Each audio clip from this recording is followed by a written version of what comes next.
Hi, my name is Dee Harris, and today I would like to share with you a couple of excerpts from a book I've recently read called The Monk Who Sold His Ferrari, and it's a book written by Robin Sharma on his journeys becoming a monk and leaving the Western civilization behind. It didn't serve him.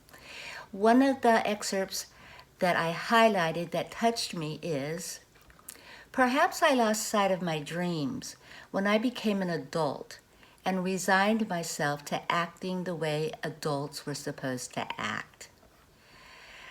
When I reached my adulthood, I was totally living in fear. I was the square peg that fit perfectly into the square hole of the puzzle that we call life. I was brainwashed by society. They taught me well that unless I fit in and did what society expected of me, I would stand out like a sore thumb. I would be ridiculed and I wouldn't make it in this world." Sad stuff, huh?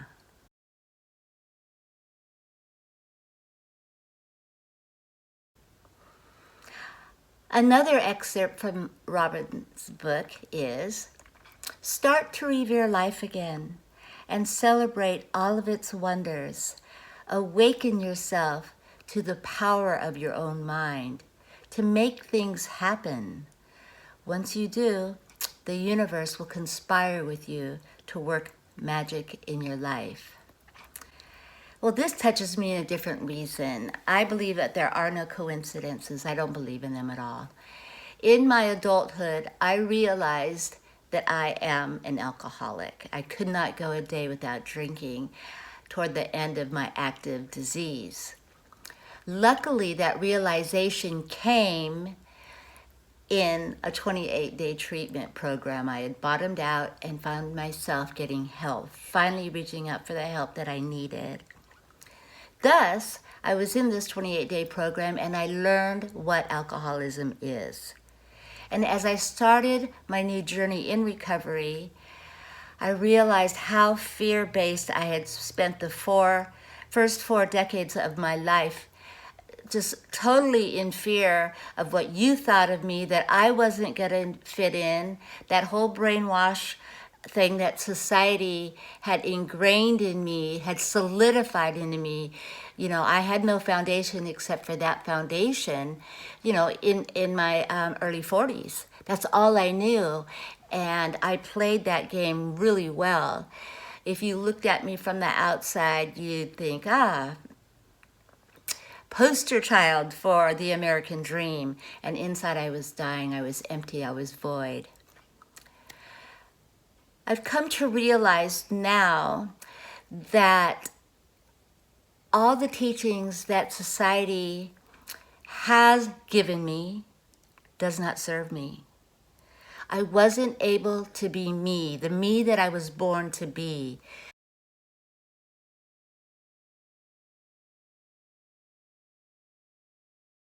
Again, I pretended I wasn't who I was to please you and gain your acceptance and your respect. I was exhausted by playing this role in this grand production of life. And then, add on to that I was exhausted being an alcoholic in my active disease, hiding, cheating, lying. Blacking out and not knowing what I did, passing out. I just got to the point where I just couldn't do it anymore. Sick and tired of being sick and tired of doing the same thing over and over. And finally, by the grace of a higher power of my understanding, I was able to reach out for help. I was able to surrender and accept that I am an alcoholic and to ask for help. And my life is totally different today. Robin writes, "When you are inspired by some great purpose, some extraordinary project, all of your thoughts break their bonds. Your mind transcends limitations. Your consciousness expands in every direction, and you find yourself in a new, great and wonderful world. Dormant forces, faculties, and talents become alive, and you discover yourself to be a greater person than you ever dreamed yourself to be. One day at a time, as I struggled through my new life in recovery, I came to realize that the weight was now lifted off my shoulders.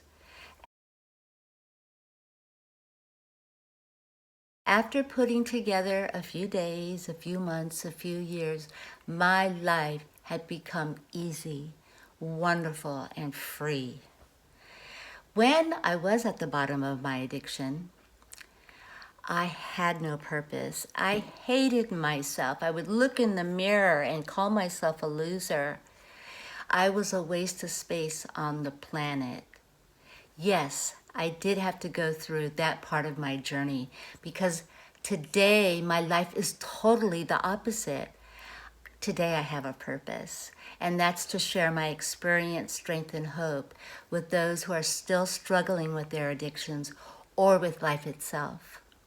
When I reached out for help, there was somebody there for me, and now it's my turn to give back this wonderful life with which I have been blessed. I get to pay it forward. One small voice speaking out in honesty, silenced, but not for long. One small voice speaking with the values we were taught as children. So you walk away and say, isn't he divine? Don't those close